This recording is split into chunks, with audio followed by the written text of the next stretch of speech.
The Storm and the Stranger. The storm was angry that night. Rain poured from the dark sky like a waterfall. The wind howled across the empty road, bending trees like they were made of paper. Thunder roared like a wild animal, and lightning lit up the sky in bright, white flashes. Tom was alone, driving his old truck through the storm. He lived far from the city, deep in the forest, where no one came unless they had a reason. His cabin was quiet, small, and peaceful. He liked it that way. The radio was dead. The phone signal was gone. Even the truck's heater was barely working. But Tom didn't mind. He was used to storms like this. Until tonight. His eyes were fixed on the road ahead. It was hard to see through the rain. The wipers moved back and forth, trying to clear the windshield, but the storm was too strong. And then bang. Something slammed into the front of his truck. Hard. The truck skidded to a stop. Tom hit the brakes and grabbed the steering wheel tightly. His heart was racing. He had hit something. Or someone. He opened the door and stepped out into the cold rain. His boots splashed in the mud as he ran to the front of the truck. There she was, a woman, lying on the ground, soaked, shaking, and breathing fast. She wasn't wearing shoes. Her clothes were strange silver and tight, like a spacesuit, but torn and damaged. Her skin was pale, glowing slightly in the dark.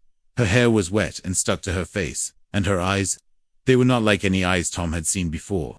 They were silver, too, like melted metal. Tom froze. Was she human? She looked up at him with wide, terrified eyes. "Please," she whispered. "I need shelter.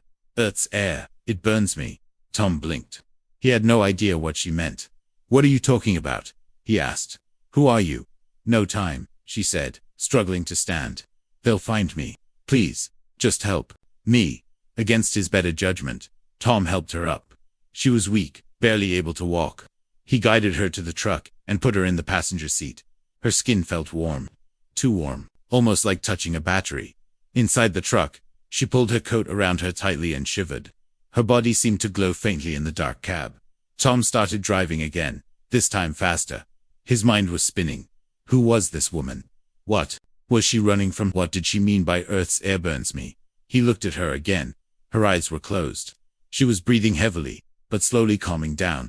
After 20 minutes, they reached Tom's cabin. He parked the truck and helped her inside. She looked around the small wooden house, confused. "What is this place?" she asked. "My home," Tom said. "You're safe here." She sat near the fire, holding her arms close to her body. She didn't ask for food. She didn't ask for water. She just kept looking at the fire, like it was something new to her. Tom offered her a blanket. She didn't take it. "Your fabric. It's not clean," she said softly. "It holds particles." That hurt my skin. Tom didn't understand, but he didn't push. Something about her seemed not right, or maybe too right. Too perfect. Too alien. "Are you from around here?" he finally asked. She looked up at him, her eyes glowing slightly in the firelight. "I'm not from this world," she said. "I came here by accident. My ship crashed." Tom laughed nervously. "You're telling me you're an alien?" "I was a prisoner," she said. "Taken by your kind, escaped during transfer. Earth was not supposed to be my destination." Tom felt a chill, and it wasn't from the cold. She didn't sound crazy. She sounded serious. Calm, sad. "Why would humans take you prisoner?" he asked. She didn't answer. Instead, she stared into the fire. "Because I know something," she whispered. "Something your leaders want to keep hidden." Outside, the wind howled louder. A flash of lightning lit up the sky. Then, in the distance, Tom saw something, a small red light, blinking between the trees. He squinted. A drone. A camera. The woman stood up suddenly, panic on her face. "They found me." Tom looked at her. "Who found you?" "They're coming," she said. "If they take me, they'll kill me. Please, I can't go back." Tom was speechless. In one night, everything had changed. One crash, one strange woman, one secret dot, and now, something dangerous was outside. Tom locked the cabin door. The woman who still hadn't told him her name stood in the corner, away from the windows. Her eyes stayed on the trees outside, like she expected something to come bursting in at any second. Tom threw another log into the fireplace. The warm glow lit the small wooden room, casting shadows across the walls. "You want something to eat?" he asked. She didn't look at him. "No. Water." She shook her head. "I only need time. Clean air. Heat." Tom sat down on the couch, across from her. He rubbed his hands together, still trying to believe what was happening. "What's your name?" he asked finally. There was a pause. Then she spoke softly. "Kayla. Where are you from, Kayla?" Another pause. "Far from here, a place you would not know. We called it Erosnine." Tom frowned. That didn't sound like a country or city. It sounded like something from a science fiction movie. She sat slowly on the floor near the fire. Not to close. Her body still glowed faintly, like a dying ember. "Are you really not human?" he asked, trying to keep his voice steady. She looked at him, her eyes glowing again. "No, not like you." Tom stared at her. The silence stretched between them like a wall. Then he spoke again. "You said Earth air hurts you. Why?" "Our bodies evolved in clean atmospheres," she explained. "No smoke, no chemicals, no metals in the soil. Earth is toxic to us." "Then why come here?" "I didn't choose this," she said. "I was captured. By humans." She nodded. "By your soldiers. They were taking me to a prison colony on a moon near Jupiter. Something went wrong. The ship lost control. I escaped in a pod. Crashed here." Tom stood up and paced the room. His mind couldn't keep up. It sounded insane. But she didn't sound like a liar. "Why were they taking you to a prison?"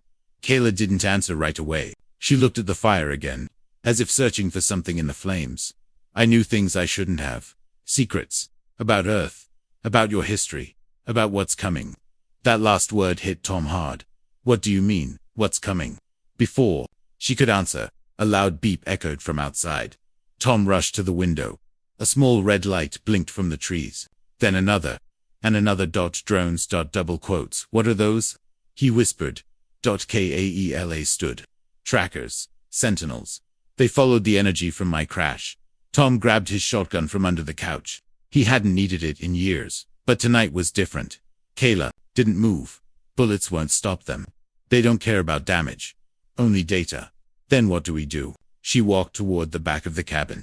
"Do you have a basement?" Tom pointed to the trapdoor near the kitchen.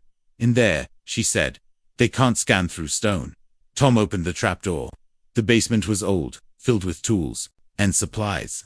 They climbed down quickly, shutting the door behind them. Darkness. Tom clicked on a flashlight.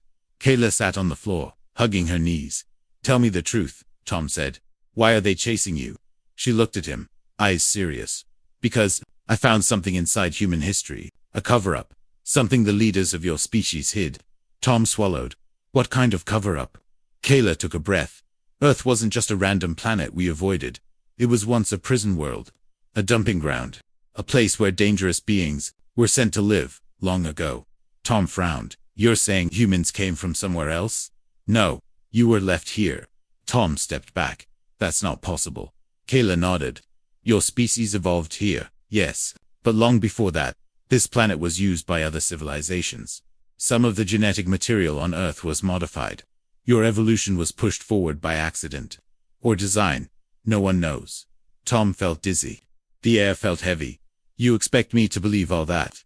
"I expect you to survive," she said. "Because those machines up there, they aren't just here for me. Once they detect life they don't understand, they scan everything. And if Earth is rediscovered, it won't stay hidden for long." Tom leaned against the wall. He needed air, time, answers. But Kayla kept talking.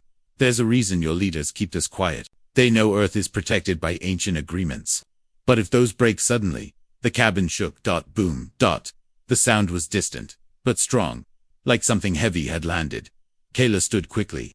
"Too late. What do we do?" Tom asked. Kayla looked up toward the trapdoor. "We run. Into the storm." "No," she said. "Into the forest. There's a place I saw from the sky. A place where old things sleep. We'll be safe there.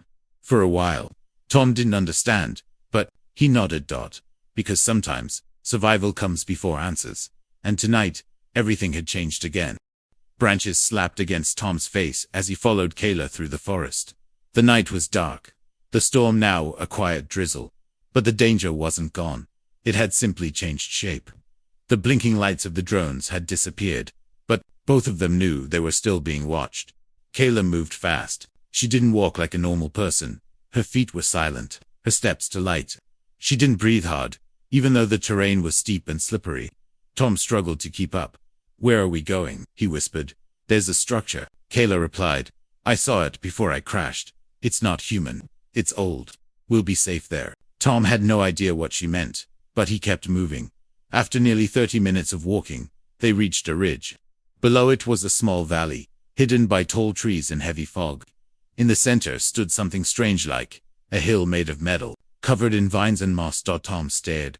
That's not natural, he said. It's not, Kayla replied. It was buried long ago. But parts of it still work.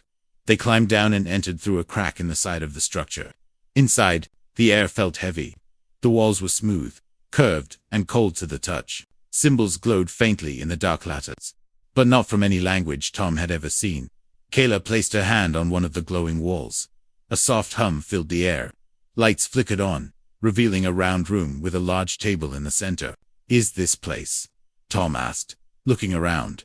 A listening post, she said, built by my ancestors. It was once used to watch over Earth, before we were banned from coming here. Banned? Why? Kayla sat down and looked at Tom. Her eyes, silver and steady, seemed to hold 1,000 stories. Because Earth is dangerous, she said. And not just because of the weather. Tom raised an eyebrow. You're saying my planet is dangerous? To aliens. Not just aliens. To everything. Tom crossed his arms. Start from the beginning. Kayla took a breath. Then she began. Long ago, before humans built cities or wrote books, Earth was a forgotten place.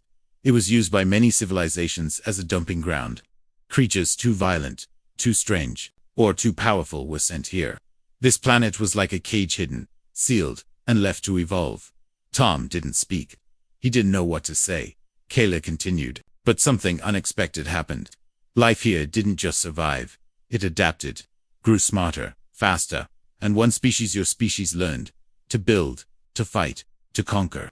You're saying we're an accident? Not exactly, she said. More like a side effect. Tom leaned against the wall. It was too much. Aliens, prisons, forgotten history. Why would humans be hunted now? He asked. Because someone doesn't want Earth remembered, Kayla said. If people across the stars knew what really happened here, they'd be afraid. Or worse, they'd come to finish what was started. Tom looked around the strange room. Everything felt ancient, sacred, and terrifying. Why were you a prisoner? He asked. I found the records, she said. Hidden in an archive. I didn't steal them, I only read them. But that was enough. My leaders were afraid. I'd tell others, so they tried to silence me. Tom felt anger rise inside him. All because you wanted the truth. Kayla nodded. That's why I crashed here. I escaped my cell. Took a pod. I didn't know it would land on Earth. But maybe it was meant to. Suddenly, a low rumble echoed through the room. The lights flickered. Kayla stood quickly. They've found the structure. Tom grabbed her arm. What happens if they get in? They won't just take me, she said. They'll erase this place, burn it, and you'll be labeled a threat. Tom's jaw tightened. I didn't ask for this. Kayla looked at him with something close to sadness. None of us did. The ground shook again. Louder this time. Tom looked around. Is there a back way out? Kayla moved to one of the walls and pressed her hand on it. A small door opened, revealing a narrow tunnel. This way, she said. As they entered the tunnel, Tom asked, why tell me all this? Why not just run on your own? Kayla stopped and looked at him. Because you didn't run from me when you had the chance. You gave me shelter. And maybe humans deserve to know the truth. Tom didn't reply. He just followed her, deeper into the tunnel, as the sound of machines echoed behind them. Above ground, the red lights returned, and far, far away in the stars, something ancient stirred. Earth had been forgotten. But not for long. The tunnel was cold and narrow. Tom followed Kayla through the tight, twisting path under the earth. The walls were made of smooth stone, not like the rough caves he knew. Faint lights glowed along the ceiling, reacting to Kayla's presence, like they knew her. Behind them, the hum of machines echoed faint, but growing louder. They're inside the structure now, Kayla said without looking back. Tom gripped the flashlight tighter. How many are we dealing with? 3 drones. 1 ground scout. No humans yet. Yet, they don't come unless they're sure it's safe. The machines go first. They clear the way. Tom muttered under his breath. How nice. After several minutes, the tunnel opened into a wider space, a kind of hidden chamber. In the center was a large pillar, cracked but still standing. Strange symbols covered its surface. At its base, wires and tubes spread like roots. Kayla knelt beside it and placed her hand on the pillar. The surface glowed, and a small cube rose from the stone. Tom stared. What is that? A data node, Kayla said. It holds part of the story. Proof, names, timelines. It's what they don't want me to find. Tom watched as she tucked the cube into her suit. If it's that valuable, why not destroy it? Kayla shook her head. Because it's also dangerous. In the wrong hands, it could restart the war. Tom's eyes narrowed. What war? She looked at him. The one that almost ended all of us. Before your time. Before Earth was closed off suddenly, the tunnel behind them lit up, red light flashing. The machines had followed. Kayla turned fast. We have to move. Now. They sprinted down another tunnel. This one older and cracked. Water dripped from the ceiling. The sound of metal claws scraping against stone echoed closer. Tom gasped for breath. You said they only scan. They don't kill. They scan unless ordered otherwise. And what happens if they're ordered otherwise? Kayla looked at him. They erase. Tom didn't ask what that meant. They reached a split in the tunnel, left or right. Kayla paused, thinking fast. Left leads to an exit, but it's high. A cliffside steep drop. Right goes deeper. Unknown. Possibly a dead end. Tom didn't like either option. He looked at Kayla. Can you make the jump? She nodded. Yes.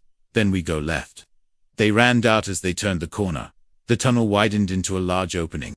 A broken platform hung above a drop, maybe feet or more. Wind whistled through the cracks, cold and sharp.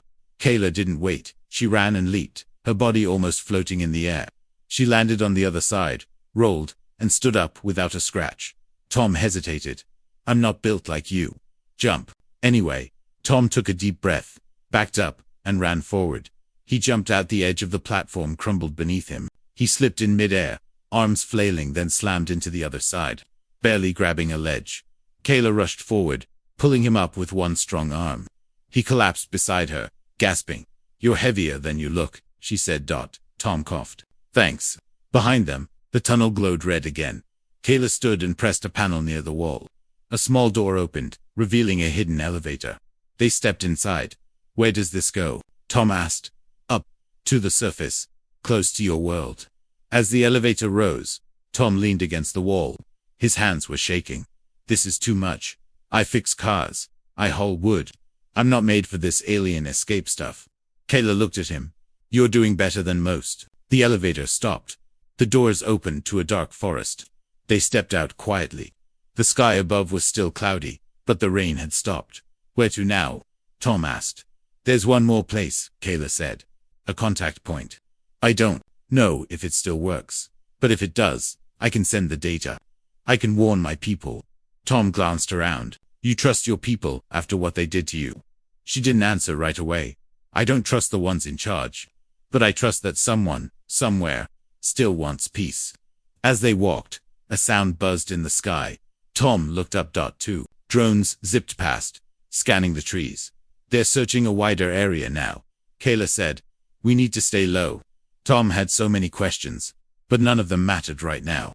They had to keep moving. They reached an old road, half eaten by grass. A broken sign read, Storm Ridge Observatory to 4 miles. Kayla pointed. That's our target, an observatory. She nodded. Used by humans, but built over something older. If the relay is still working, I can connect. They continued. In silence for a while, then Tom spoke. You said earlier, if Earth is found again, things could get worse. What did you mean? Kayla's voice was quiet. Because Earth was hidden for a reason. A deal was made long ago. Leave humans alone. Let them grow. But if that deal breaks, Tom finished her sentence. We become a target. She looked at him. Or a weapon. A chill ran through him, not from the air, but from the truth. They walked faster. Above them, something large moved behind the clouds, and in the shadows of the forest, more red lights began to wake.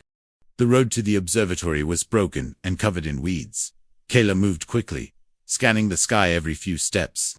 Tom followed, trying to ignore the pain in his legs. His boots were wet, his jacket torn, but he didn't complain. He knew complaining wouldn't help. What's inside the observatory? He asked. Kayla didn't slow down. A relay tower. Hidden tech under human equipment. It's old, but if it works, I can send the data. And if it doesn't, she looked back. Then we run. The trees around them were tall and quiet. No birds, no animals. Just wind. Too quiet. Tom slowed down. Something felt wrong. Before he could speak, Kayla froze. Her eyes flicked left. Then, she pushed Tom hard down the hill. He rolled through wet grass and mud, landing hard near a fallen tree. Above, a beam of red light cut through the sky. A drone passed over the road, scanning the ground where they had just stood. Tom held his breath. Kayla remained completely still, behind a rock. The drone hovered for a few seconds, then zipped away into the clouds. Tom crawled back up the hill. Kayla met him halfway. "They're sweeping every 60 seconds, she said. "Too close now." Tom wiped blood from his elbow. "We're not going to make it at this pace." Kayla glanced around. "There's another way. Less direct, but hidden." She led them off the road, into thick woods. The path was steep, filled with thorns and roots, but it offered cover. As they moved, Kayla suddenly stopped and knelt down. Tom looked where she pointed. A small metal spike stuck out of the ground. It blinked with a soft blue light. "What is it?" "A sensor. Old military tech. Still active." "Yours or ours?" "Yours," she said. "Human-made, but not normal military. Hidden division." Tom shook his head. "I didn't even know we had divisions for this kind of thing." "You're not supposed to." She disabled the spike with a wave of her hand. It dimmed and stopped blinking. They continued walking. After an hour, they reached a rocky hill. At the top stood the observatory, an old structure, with a white dome and rusted stairs leading up the side. "We're here," Kayla said. "But we need to hurry. If they've traced us, they'll hit this place hard." Tom followed her inside. The observatory creaked under their feet. Dust floated in the air. Broken chairs and old screens lined the walls. "Looks abandoned," he said.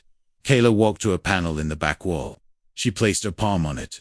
The metal glowed blue, then slid open. Behind it was a small hidden room, silver walls, smooth floor, glowing lines along the ceiling. Tom whistled. "This is under government buildings." Kayla nodded.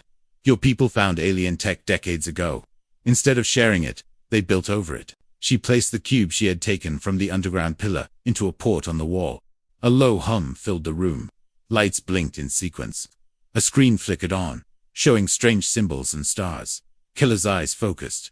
"It's working." Tom stepped back. "Now what?" "I send the truth. Everything I know. Everything they tried to erase. And you think your people will believe you?" She hesitated. "I don't know, but I have to try." As the upload began, the room shook. Boom. Dust fell from the ceiling. Outside, something hit the observatory. Kayla's voice was calm. "They're here." Tom moved to the doorway. Red lights danced through the trees. More than drones this time.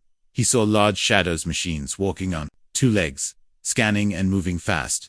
"How long until the upload finishes?" he asked. 2 minutes. "We don't have 2 minutes." Kayla walked to the edge of the room and opened another panel. Inside were 2 small cylinders. She handed one to Tom. "What's this?" "Pulse charge. Non-lethal. Disables machines." For a short time, Tom blinked. "You want me to fight them?" "No," she said. "I want you to buy us time." Tom grinned nervously. "Same thing." He stepped outside. The first machine spotted him immediately. It turned, scanning. A voice echoed from it, flat, robotic. "Human presence detected. Surrender the fugitive." Tom held up the pulse charge. "You first." He threw it. The pulse exploded with a flash of white light. The machine stopped moving, lights flickering. Tom ran back inside. "One down," he said. Kayla checked the screen. "Upload complete." Tom sighed with relief. But Kayla wasn't smiling. "They're jamming the signal. I need height. I have to finish the burst from the roof." Tom followed her up the metal stairs outside the dome. Rain had started again, falling harder now. Kayla reached the top and pulled a small device from her suit. She pointed it to the sky. Below, more machines arrived. Red lights glowed all around them. Tom raised his arms. "I don't suppose they came to negotiate." Kayla activated the device. A beam of white light shot into the clouds. A moment later it was done. Kayla turned to Tom. "It's sent. Someone will hear it." Tom looked down at the machines. "We might not be here when they do." Kayla gave him a sad smile. "Then let's make our last stand count." They ran again. Smoke rose behind them. The observatory was burning, glass shattered, metal twisted. The machines had not followed yet, but Kayla knew they would. They always did. Tom limped beside her, one hand gripping his side. "You okay?" she asked. "Still breathing," he said, forcing a smile. But I'd prefer a break that doesn't involve explosions. Kayla gave a nod but didn't slow down. There's one last place we can go, she said. Below the forest. It was built long before humans. It might still be active. Tom raised a brow. You aliens sure liked hiding stuff underground. Kayla's face was serious. Earth has always been watched. Not everything on this planet is natural. They moved through thick forests, deeper than they had gone before. The trees here were older, taller, and the ground was strange soft, almost hollow. Tom noticed markings on the rocks, symbols like the ones inside the listening post, but more worn, more ancient. After an hour of walking, Kayla stopped in front of a large stone circle half buried in the earth. Moss covered most of it, but the shape was clear, perfectly round, with smooth edges that no tool from the Stone Age could have made. She pressed her palm against the center. A deep rumble echoed beneath their feet. The stone circle split open. Staircase revealed itself, spiraling down into the darkness below. Tom stared. Please tell me this one doesn't have more drones at the bottom. No machines have been here for centuries, Kayla said. They're afraid of what sleeps inside. Tom didn't like that wording. They stepped into the staircase and began the descent. The deeper they went, the warmer the air became. Strange lights, soft blue orbs, floated near the walls, lighting their path. The silence was thick, heavy, like the air itself was holding its breath. They reached the bottom. Before them stood a massive door, smooth and dark, covered in glowing veins of silver. Kayla stepped forward. This was one of the first vaults, a memory vault. My people used it to store knowledge during the war. Tom looked around. This doesn't feel like a library. She smiled faintly. Not that kind of knowledge. She placed the cube she had uploaded earlier into a slot on the door. It clicked, then hissed. The door opened. Inside was a circular chamber with a platform in the center. Around it were floating orbs, screens, and symbols that moved as they approached. Kayla stepped into the center. The room responded. A hologram burst into life. Giant, spinning shapes, glowing galaxies, stars, and then Earth zoomed in.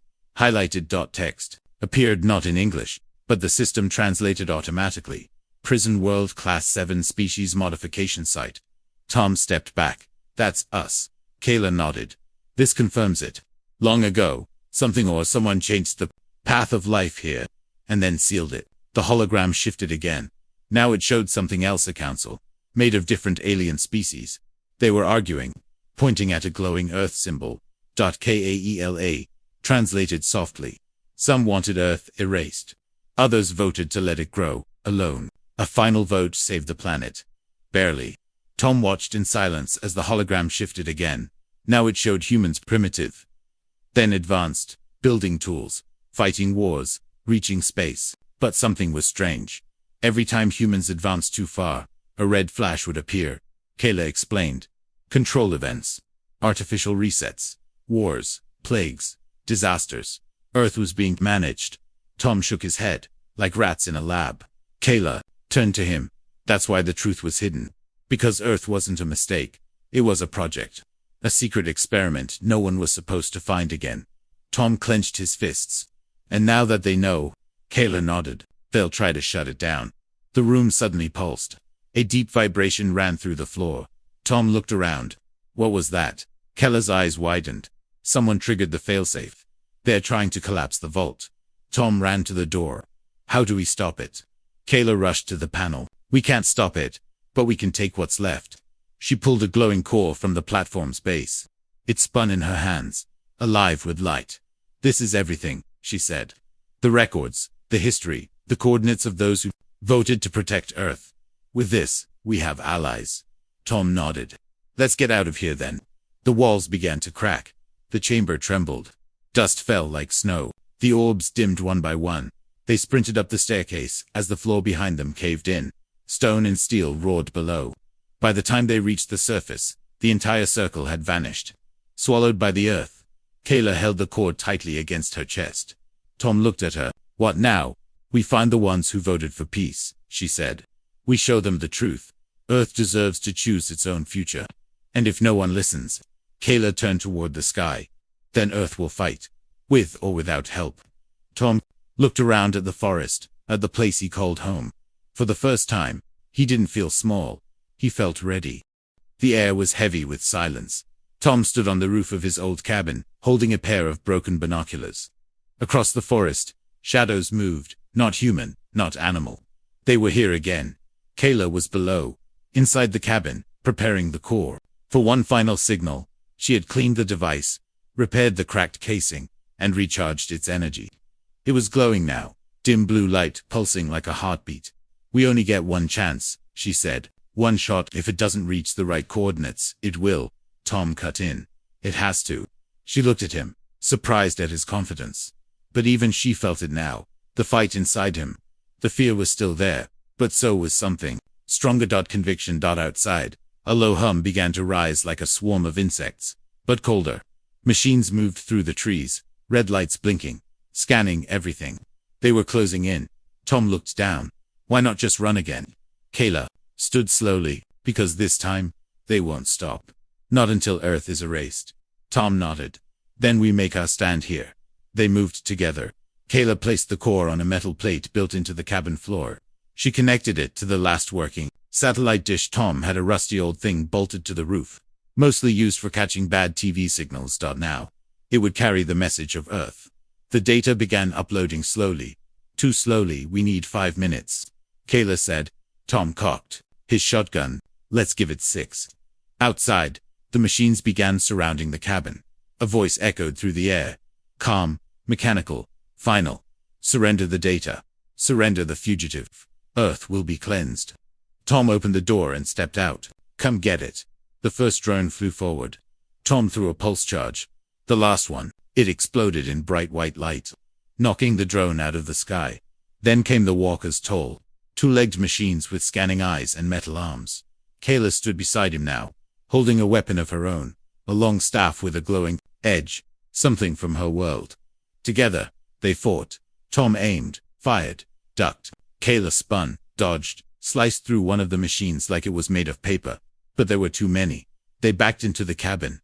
Walls shook, glass shattered, sparks flew. "We're outnumbered," Tom shouted. Kayla nodded, but not out of time. She rushed to the device. "Upload. 94%. Almost there," she whispered. One of the machines burst through the wall. Tom tackled it. He hit it with a metal pipe, knocking it back, but it grabbed him by the neck, lifting him off the floor. Kayla screamed. The machine's scanner turned red. Then a beam of light struck it from above. It exploded. Kayla turned to the sky. Dozens of ships were descending, sleek, silver, not from Earth. Her people had heard the signal. Help had come. The alien ships hovered just above the treetops, silent and glowing. Energy pulses fired at the remaining enemy machines, disabling them instantly.